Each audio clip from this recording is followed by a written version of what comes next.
தமிழக வெற்றிகர தலைவர் விஜய் வந்து முதல் முறைமா நாமக்கல் மாவட்டம் வராரு. அதை எப்படி பாக்குறீங்க நீங்க? நாமக்கல் மாவட்டத்துக்கு பாத்தீங்கன்னா முதல் முறையா வராரு. நாங்க எல்லாரும் பாத்தீங்கன்னா ரொம்ப ஆர்வத்தோட வெயிட் பண்ணிட்டு இருக்கிறோம். இங்க இருக்கிற நிறைய பிரச்சனைகளை பத்தி அவர் பேசுவாருன்னு நினைக்கிறோம். தளபதி வந்துட்டு பாத்தீங்க அப்படின்னாக்கா எத்தனையோ கட்டுப்பாடுகள். நேற்று மதியானம் வரைக்குமே பாத்தீங்க அப்படின்னா கரூர்ல பர்மிஷனே தரல.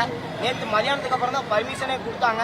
இங்கேயும் பாத்தீங்க அப்படின்னாக்கா நாங்க வந்து ஏற்பாடெல்லாம் ரொம்ப தீவிரமாவே பண்ணி நேற்று நைட் எல்லாம் வேலை செஞ்சு நைட் ஒரு 2-3 மணிக்கு தான் வீட்டுக்கு போனோம். நைட்லாம் தூங்கவே கிடையாது. அந்த அளவுக்கு வேலை செஞ்சு தளபதிக்காக வந்துட்டு நீங்க ஒரு நிமிஷம் சொன்னாலும் ஒரு 20 நிமிஷத்துக்கு முன்னாடி சொன்னாலும் நாங்க எவ்வளவு சீக்கிரம் ரெடி பண்ண முடியுமோ அவ்வளவு சீக்கிரம் நாங்க ரெடி பண்ணுவோம். என் பேர் வந்து பாத்தீங்கன்னா அப்பு. எத்தனை மணில இருந்து இங்க இருக்கிறீங்க? நாங்க வந்து காலையில வந்து பாத்தீங்கன்னா 5 மணில இருந்தே பாத்தீங்கன்னா இங்க தான் இருக்கிறோம். காலையில இருந்து பாத்தீங்கன்னா இங்கே தான் இருக்கிறோம். நேற்று வந்து பாத்தீங்கன்னா நம்ம உதயநிதி அண்ணன் வந்து சொல்லியிருக்கிறாரு. என்ன சொல்லியிருக்காரு அப்படின்னாக்கா சனிக்கிழமை மட்டும்தான் வெளியே வருவாரு அப்படின்னு சொல்லியிருக்காரு. இவர் வந்து பாத்தீங்கன்னா 4-5 நாள் வெளியே இருப்பேன்னு சொல்லியிருக்காரு. 4-5 நாள் பாத்தீங்க அப்படின்னாக்கா அவர் நேற்று எங்க இருந்தாரு, முந்தா நேற்று எங்க இருந்தாரு, நாளைக்கு எங்க இருப்பாருன்னு சொல்லி கேட்டா மக்கள் யாருக்குமே வந்து தெரியாது.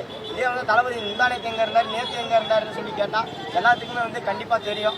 அது வந்து நாங்க இந்த இடத்துல வந்து சொல்லிக்கிறோம்.